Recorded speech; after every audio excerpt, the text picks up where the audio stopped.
মাননীয় রেলপথ মন্ত্রী বলেছেন যে আমারও মেয়াদ 5 মিনিট, আপনাদেরও মেয়াদ 5 মিনিট, ব্যর্থতার কারণে। এখন প্রশ্ন হচ্ছে ব্যর্থতা কেন আসে? আপনারা জানেন যে সাম্প্রতিক সময়ে রেলে ডিআরএম, জিএম, যে সচিব বলেন, ডিজি, এই যে উচ্চপদস্থ কর্মকর্তা যারা নিচে থেকে মধ্যম সারি কর্মকর্তা যদি দায়িত্ব পালনে কোনো অবহেলা করেন, অথবা ধরে নেন যে সঠিক কাজটা করতে পারছেন না, অথবা ধরে নেন যে কাউকে বদলি করছে, এই যে বদলি করলেই দেখা যাচ্ছে যে কর্মচারীরা রাজনৈতিক প্রভাব বিস্তার করে রেলওয়ে ডিজি, ডিআরএম এবং জিএমদেরকে হুমকি দিচ্ছে। এই যে রাজনৈতিক পরিচয় যদি হুমকি দেওয়া হয় কাজের অবহেলার কারণে, ডিআরএম এদেরকে যখন হুমকি দেবে রাজনৈতিক পরিচয়, তখন কিন্তু সেই প্রতিষ্ঠান সঠিকভাবে পরিচালনার কোনো সুযোগ থাকে না। এবং আপনাদের একটা জিনিস মনে রাখা উচিত যে সাম্প্রতিক সময় রেলে কিন্তু বেশ কিছু বদলি হয়েছে, পদোন্নতি হয়েছে। বদলিকে ইস্যু করে দেখা গেছে, আমরা লক্ষ্য করে দেখছি যে যাকে বদলি করেছে সে কোনো না কোনোভাবে তার বন্ধু বান্ধব বা রাজনৈতিক পরিচয়ে ডিআরএম, জিএম এবং ডিজিকে হুমকি দেওয়া হয়েছে যে আপনার যদি আমার পূর্বের যে পদ সেখানে যদি বহাল করা না হয় বা আমার বদলি যদি বাতিল করা না হয়, তাহলে আপনাকে চেয়ার থেকে সরাই দেবো। এই যে রাজনৈতিক হুমকি দামকি, তাহলে রেল সুষ্ঠুভাবে কীভাবে পরিচালনা হবে? এই গত 1 মাসে বেশ কিছু বদলির ক্ষেত্রে আমরা লক্ষ্য করছি, এবং গত কয়েকদিন আগে কিছু বদলি হয়েছে।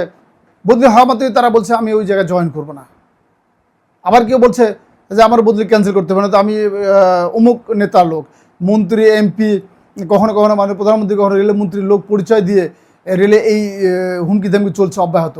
আমরা রেলের পোস্ট সোসাইটি মনে করছি রেলে যদি যে হুমকি দামকি এবং রাজনৈতিক পরিচয়ের যে প্রবঞ্চনা চলছে, এখান থেকে যদি বেরিয়ে আসা না যায়, তাহলে রেল কিন্তু সুষ্ঠুভাবে পরিচালনা করা সম্ভব নয়। রেলে কিন্তু কিছু ঠিকাদার আছে যারা রেলের বিভিন্ন কাজগুলো করে, তাদের কাজ দিতেই হবে। কাজ না দিলেই বলবে যে অমুক হচ্ছে আওয়ামী লীগের দোষর, আবার দেখা যায় আওয়ামী লীগ ক্ষমতা দিলে বলবে বিএনপি দোষর। এই জন্য দোষরের রাজনীতি শুরু হয়েছে রেলে।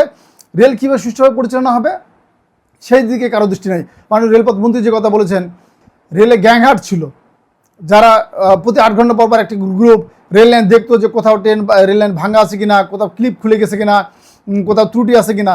এখন কিন্তু সেই গ্যাংহাট বিলুপ্ত হয়ে যাওয়ার কারণে হয়েছে কি, রেল ঠিকমতো সংস্কার হচ্ছে না। যে গত 5 বছরে যে জনবল নিয়োগ করা হয়েছে, এই জনবলের কিন্তু 20% সার্বক্ষণিক রাজনৈতিক মিটিং মিছিল নিয়ে ব্যস্ত থাকে, বাকি 20% প্রক্সি চাকরি, অর্থাৎ চাকরি পাওয়ার পরে তারা চাকরি করে না, মেধাবী নামে যোগ্য, খুব মেধাবী তারা চাকরিতে আসছে, কিন্তু তারা সঠিকভাবে দায়িত্ব পালন না করে কামলা দিয়ে চাকরি করাচ্ছে। এই কামলারা কিন্তু সঠিকভাবে দায়িত্ব পালন করে না। আবার আপনারা লক্ষ্য করবেন গত 6 বছরে যে জনবল নিয়োগ করেছে তার অধিকাংশ চাকরি ছেড়ে চলে গেছে। এই যে জনবল সংকট, একটা দৃষ্টান্ত দেখাতে পারি, রেলে আরএনবি প্রায় 3500 জনবল, সেখানে কিন্তু জনবল আছে 1800, অর্ধেক জনবল নাই।